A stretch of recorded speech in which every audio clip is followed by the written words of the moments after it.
మురారి వాళ్ళమ్మ భవానీ దగ్గరికి వచ్చి, అక్క, ఆదర్శ్‌కి ఇంకొక పెళ్లి చేసి ఆదర్శ్ జీవితం బాగుంటే చూడాలనుంది. ఆదర్శ్ గురించి ఏదైనా ఆలోచించక్క అంటే, ప్రస్తుతానికి వాడు ఇప్పుడిప్పుడే కుదురుకుంటున్నాడు. వాడి గురించి ఆలోచించేదేముందిలే, ఇంకా కొద్ది రోజులు పోతే వాడిలో మార్పు చూసి ఏదో ఒక నిర్ణయం తీసుకుందాం. నేనంతా ఆలోచించేది మురారి, కృష్ణ గురించి ఆలోచిస్తున్నాను. ఇంతలో కృష్ణ, మురారి కిందికి వస్తూ ఉంటారు. వీళ్ళ వల్ల అయినా ఇంటికి ఒక వారసుడు వస్తే ఇల్లు అంతా కళకళలాడుతూ ఆనందంగా ఉంటుంది. వీళ్ళ మీదే నమ్మకం పెట్టుకున్నాను అని చెప్పేసి వాళ్ళని చూస్తుంది. వాళ్ళు వస్తున్నప్పుడు వాళ్ళ చేతిలో పాపో బాబును పట్టుకొని వాళ్ళు వచ్చినట్టు భవానీ అనుకుంటుంది. వాళ్ళు వచ్చి భవానీ ముందుంటారు. అప్పుడు భవానీ, కృష్ణ, ఏంటత్తయ్య అలా చూస్తున్నారు అంటే, మీరు అలా వస్తూ ఉంటే మీ చేతిలో పాపో బాబో పట్టుకొని అత్తయ్య తీసుకోండి అన్నట్టు అనిపించింది. అందుకోసమే అలా చూస్తూ ఉండిపోయాను అని చెప్పేసి అంటుంది భవానీ. ఇంతలో కృష్ణ, ఏంటత్తయ్య మీరు, వాళ్ళ చిన్నత్తయ్యని అంటుంది మురారి వాళ్ళ అమ్మను.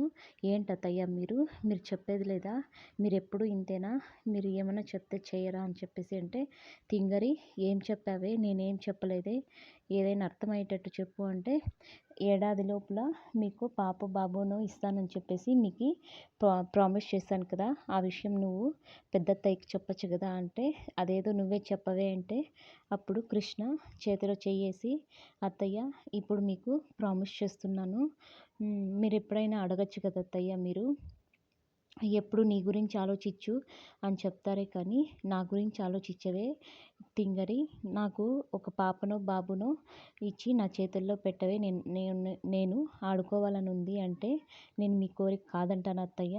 సరే అత్తయ్య, ఇప్పుడు నేను మీకు మాట ఇస్తున్నాను, సంవత్సరం లోపల మీ చేతిలో నేను పాపనో బాబునో పెడతానని చెప్పేసి మాటిస్తుంది.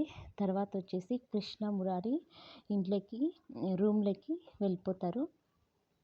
ఇంతలో వచ్చేసి మురారి దగ్గరకు వస్తుంటే, దూరం జరగండి సార్ అంటే, కృష్ణ, ఇలా అయితే మనము సంవత్సరం లోపు కాదు కదా, ఎన్ని సంవత్సరాలు వచ్చినా మనము పాపనో బాబునో పెద్దమ్మకి ఇవ్వలేము అని చెప్పేసి అంటాడు. సరే పోండి సార్, పోండి ఏసీపీ సార్ అని చెప్పేసి అంటూ ఉంటారు.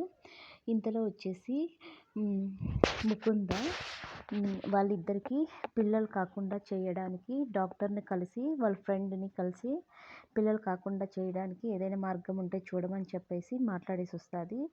ఆదర్శ్ ముకుంద కోసము ఇల్లంతా వెతుకుతూ వాళ్ళ అమ్మని అడుగుతాడు, అమ్మ ముకుందని చూసారా అని.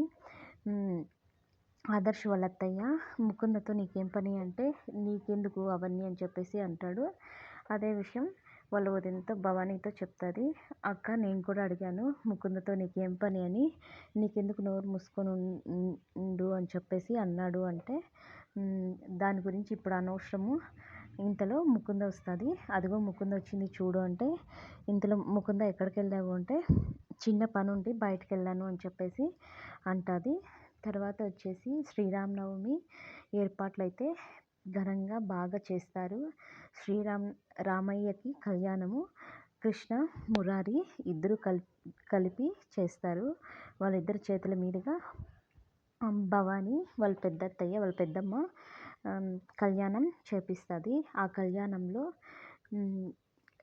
కృష్ణ ఎప్పటికీ తల్లి కాకుండా ముకుంద అయితే ప్లాన్ చేసి పానకంలో టాబ్లెట్ అయితే కలిపి ఇస్తుంది.